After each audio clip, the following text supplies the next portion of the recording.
बंगलुरु में जिस तरह से भगदड़ मची, जिस तरह से विभत्स घटना हुई, जिस तरह से चिन्नास्वामी स्टेडियम के सामने 11 लोगों की जान गई, 50 से ज्यादा लोग घायल हुए, उसको लेकर के अब कुछ कार्रवाई की गई है। पुलिस कमिश्नर को सस्पेंड किया गया है, एएसपी को सस्पेंड कर दिया गया है, सेंट्रल डिवीजन डीएसपी को सस्पेंड कर दिया गया है, इंस्पेक्टर एसएसओ को सस्पेंड कर दिया गया है, स्टेशन हाउस मास्टर को सस्पेंड कर दिया गया है, क्रिकेट प्रभारी चिन्नास्वामी को सस्पेंड कर दिया गया है, इवेंट मैनेजर की गिरफ्तारी होगी और रिटायर्ड जज के नेतृत्व में जांच होगी। पर ये कैसा इंसाफ है, कैसा न्याय है? क्या इसके लिए पुलिस जिम्मेदार है? वो पुलिस जिसने पहले ही मना कर दिया था कि भाई साहब हमारे बस की बात ना है, हम इतनी भीड़ को काबू नहीं कर सकते हैं, आप इस फंक्शन को ऑर्गेनाइज मत कीजिए।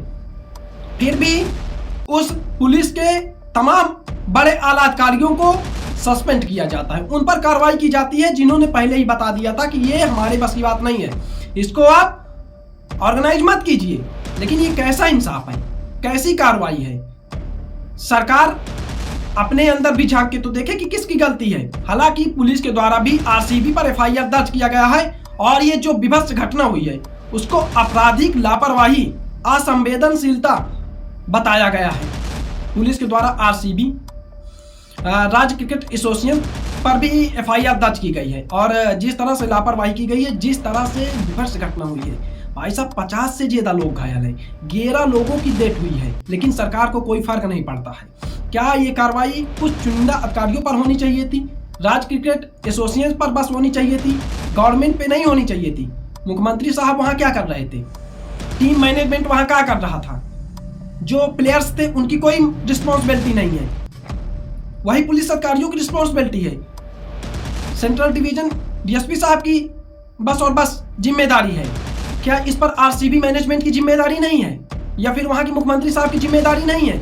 जिस तरह से ये विभत्स घटना हुई है और जिस तरह से सरकार इससे अपना पीछा छुटाने का काम कर रही है, 2 दिन बाद ये भी भूल जाया जाएगा कि कितने लोगों की डेथ हुई है, क्योंकि इंडिया का ये तो पुराना है, आज हुआ है कल होगा, आज से कुछ सीखने वाले ये लोग नहीं हैं। और जिस तरह से छोटे अधिकारियों पर कार्रवाई करके उनको सस्पेंड करके इस मैटर को दबाया जा रहा है, इस मुद्दे से भटकाया जा रहा है, वो काफी निंदनीय है।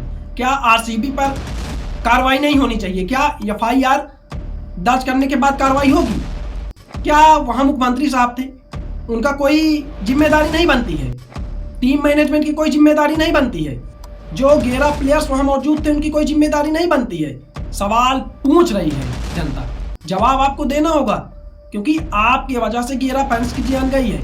और यहाँ ये स्थिति बनी हुई है कि आप आरसीबी के फैंस हैं, आप किसी को बोलने नहीं देंगे, क्योंकि भाई साहब वो हमारे लीडर हैं, वो हमारे लिए भगवान है। और सबसे बड़ी बात है कि आप जिसको भगवान मानते हैं, आपने जिसको भगवान माना, आप जिसको देखने गए, उनकी वजह से आपकी डेथ हुई, उनकी वजह से ये दिन आपको देखना पड़ा। हमेशा यही होता है कि जनता ही हमेशा पिसती है, क्योंकि जो सेलिब्रिटी है, जो बड़े लोग हैं या जो पॉलिटिशियन है, उनको कुछ नहीं होता है, वो हमेशा बच जाते हैं। और जिस तरह से इस मैटर पर कार्रवाई की गई है, जिस तरह से इस मैटर पर एफआईआर किए गए हैं, क्या आपको लगता है कि आगे चल के इस मैटर पे कुछ होने वाला है, या फिर प्रयागराज जैसे इस मैटर में भी कुछ कार्रवाई लंबी देखने को नहीं मिलेगी और इसको भी दबा दिया जाएगा? आपको क्या लगता है? कमेंट सेक्शन में जरूर बताएं।